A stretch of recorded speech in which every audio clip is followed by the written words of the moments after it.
that building that I had paid $295K for just about 3 years and 4 months earlier had appreciated from $295 up to $425, a $130K gain because I was borrowing so much of the bank's money using leverage. With that $130K gain, that all came from just my $11K down payment, $11K up to $130K with the power of... Let me tell you about how I really started out in real estate and built wealth, beginning with a $295,000 fourplex. So that first seminal fourplex that I bought, where I lived in one unit and rented out the other three, in 2002 I paid $295,000 for that, which seemed like a lot to me at the time.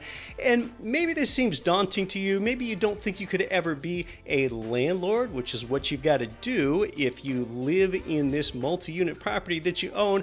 You know, I don't know how to fix anything, but you know, the first day I owned this building, I had something awful happen. Okay, we closed on a Thursday, the sale recorded on a Friday, and on a Saturday, my first full day of owning this fourplex building, it was the first property I ever owned of any kind, I got a call from one of my tenants that I inherited in the building, Beth. She let me know that her water heater was leaking. I thought, oh, okay, I mean, maybe this is a really minor thing. I went over to check it out. It was on a Saturday. Anyway, the water heater was leaking all over the floor. It was running out of the little closet that it was in. It was starting to soak into the carpet. I had to do something about this. I sure didn't know how to fix it. I didn't have the tools or the wherewithal or the know-how. I would have had to pay overtime rates for a plumbing company to come in and replace the water heater, a substantial expense on a Saturday. You know what? That's exactly what I decided to do. So I'm in the hole. Maybe it was $800. I don't really remember how much it was before I ever collected any ongoing rent checks. And it was not a great way to start off with a fourplex building. But you know what that did over time? This tenant named Beth, she lived there for more than 3 years after this occurred, which is a pretty long tenancy in a fourplex.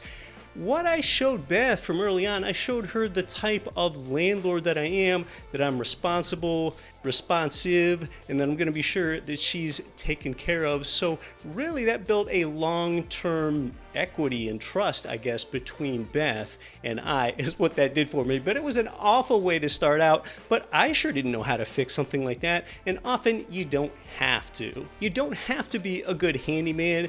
You can look at and use YouTube videos or ask a friend or hire a contractor or something.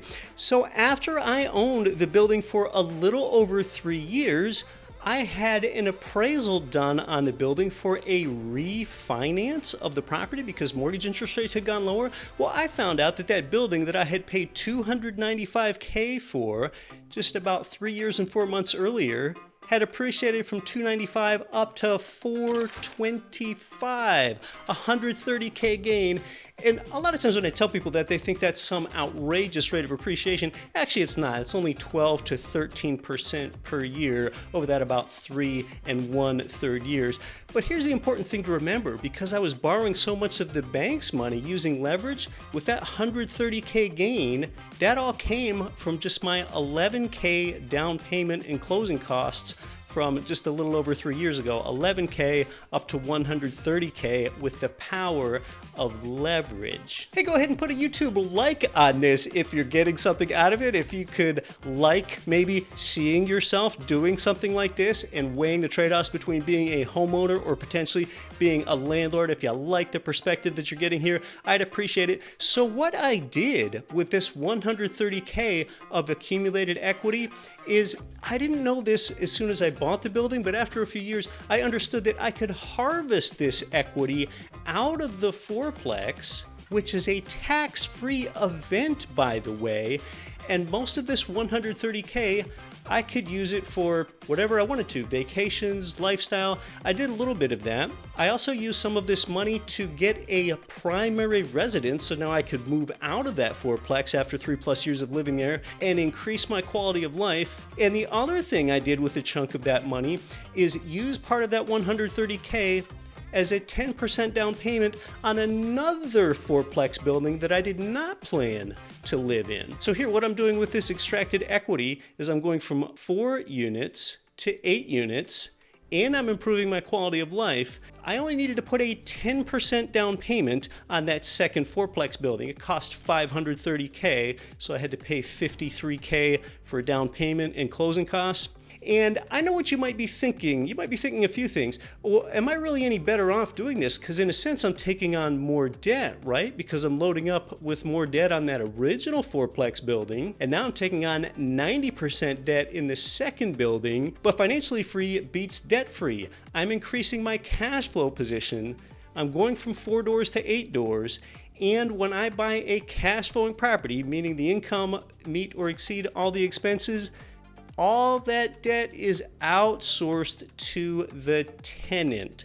The return from equity is always zero. So why keep it all locked in one property? I can spread that out and get more leverage and get more doors and get more cash flow in a number of properties. If you've been watching me for any period of time, you understand how this fact that the return from home equity is always zero drives so many of your strategic decisions, because property appreciates or goes down in value regardless of how much equity is in the property. So I want to keep my equity working, moving along, and harvest that equity, not let it die in just one property, losing leverage and losing ROI all the while. So with that 10% down payment on a second fourplex for $530K, I had a 7.5% interest rate loan, and that was an interest-only loan, and that was kind of a nice fourplex too. It was townhouse style, and everyone had their own one-car garage in this second fourplex.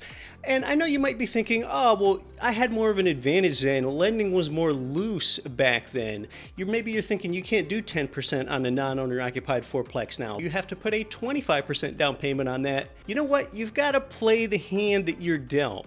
Across different eras, the complexion of real estate deals looks different.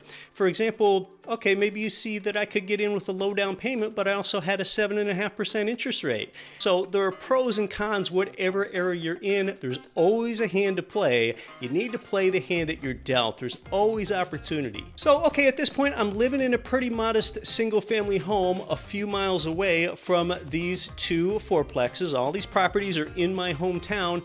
And I was managing those units myself. And, I would get more tenant calls now. I am responsive to 8 families rather than 4. What I soon did is I outsourced my property management to a third-party manager. So that dented my profitability because now I had to pay about an 8% property management fee. They took 8% of the rents. I freed up my time. And what I did for that first year of property management is I said, I still want to go mow the lawns in the summertime. So that's what I did at the 2 fourplex buildings for 8 units, just to keep sort of an eye on the comings and goings of tenants. And then after a year of that, I just let management completely take over, mowing the lawn and everything else. So that was really a part of my path to starting with the fourplex building and growing. But now I had 2 fourplex buildings that were appreciating in value. So what did I do after a few years? I reharvested equity from those properties as equity grew, and I traded up those 2 fourplexes for 2 larger apartment buildings locally, still in my local market. But I began to get a greater wherewithal and be a better investor, and I understood that I don't only want to be invested in my own home market. Remember, the market's more important than the property. You need to be invested in multiple markets.